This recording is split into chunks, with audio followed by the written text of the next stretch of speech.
Oke, mari kita kembali ke masa lalu, ke sebuah kota kuno bernama Kapernaum. Di sana, di sebuah rumah yang penuh sesak, terjadi sebuah drama yang luar biasa. Ini adalah kisah tentang keputusasaan, iman yang nekat, dan sebuah konfrontasi yang gak terduga sama sekali.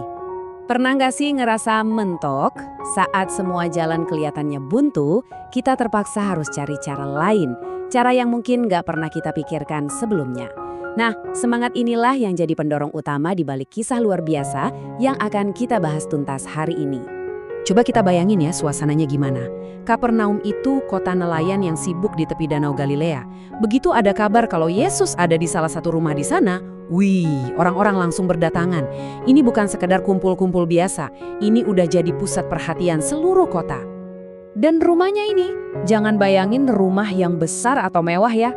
Kemungkinan besar ini cuma rumah sederhana, mungkin cuma satu ruangan utama, berdinding tanah liat. Tapi sekarang rumah itu penuhnya luar biasa.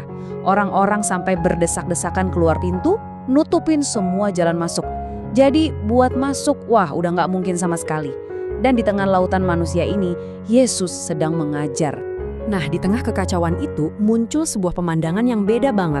Ada 4 orang pria lagi berjuang mati-matian menembus kerumunan. Mereka lagi menggotong teman mereka yang lumpuh di atas sebuah tilam. Tujuannya cuma satu, bawa teman mereka ini ke hadapan Yesus. Tapi masalahnya, di depan mereka ada tembok manusia yang nggak bisa ditembus. Mereka bisa aja nyerahkan, pulang. Tapi enggak. Waktu jalan di depan mereka ketutup, mereka lihat ke atas. Dan mereka nemuin solusi yang, ya bisa dibilang radikal.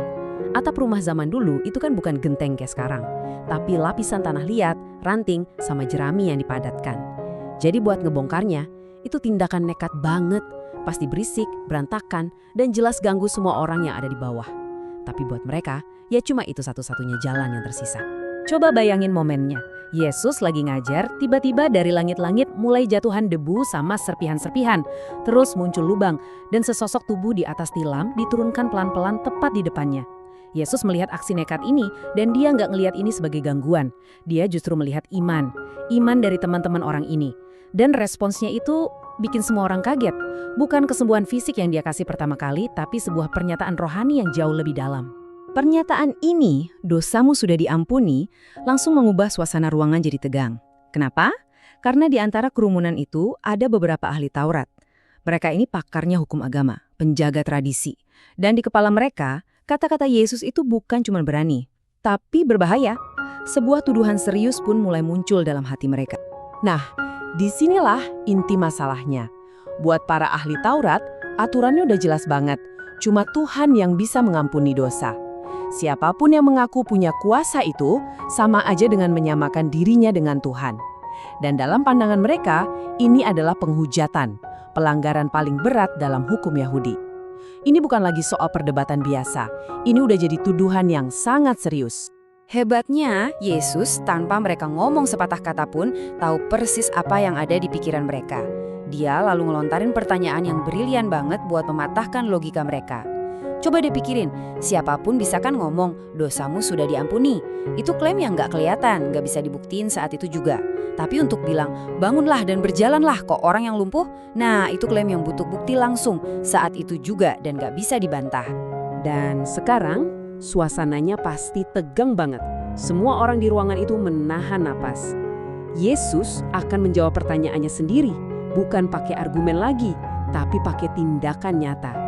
Dia akan menggunakan kuasa yang bisa dilihat untuk membuktikan otoritasnya yang tidak terlihat. Tapi sebelum dia bertindak, dia menjelaskan dulu tujuannya.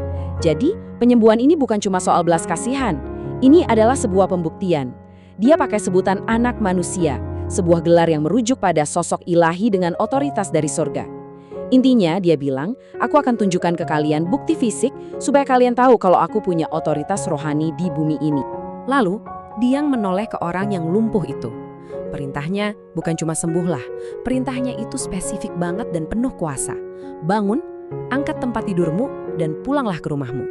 3 tindakan yang beberapa detik sebelumnya mustahil banget buat orang itu. Semua mata di ruangan itu tertuju pada satu titik. Jadi, apa yang terjadi selanjutnya? Setelah perintah yang luar biasa itu diucapkan di depan semua orang yang skeptis dan juga yang takjub. Seketika, Tanpa ragu, saat itu juga orang itu bangun. Nggak ada proses terapi, nggak ada jeda. Otot-otot yang tadinya mati sekarang berfungsi. Dia berdiri, menggulung tilam yang jadi saksi penderitaannya selama ini, dan berjalan. Dia berjalan menembus kerumunan yang sama, yang beberapa waktu lalu jadi penghalang yang nggak bisa dia lewati. Bisa kebayangkan, kerumunan itu langsung heboh. Gumaman-gumaman langsung berubah jadi seruan takjub. Keraguan para ahli Taurat seolah lenyap digantikan sama bukti hidup yang lagi jalan di depan mata mereka. Reaksi semua orang sama. Mereka memuliakan Tuhan karena sadar mereka baru aja menyaksikan sesuatu yang benar-benar di luar nalar. Nah, kisah ini meninggalkan kita dengan satu pertanyaan yang dalam banget. Yesus kan melakukan 2 keajaiban hari itu. Yang pertama, kelihatan, yaitu menyembuhkan tubuh yang lumpuh. Yang kedua, nggak kelihatan, yaitu mengampuni dosa. Pertanyaannya adalah, mana yang sebetulnya merupakan keajaiban yang lebih besar? Inilah inti dari seluruh kejadian di Kapernaum. Sebuah demonstrasi kuasa yang menantang kita semua untuk melihat lebih dari apa yang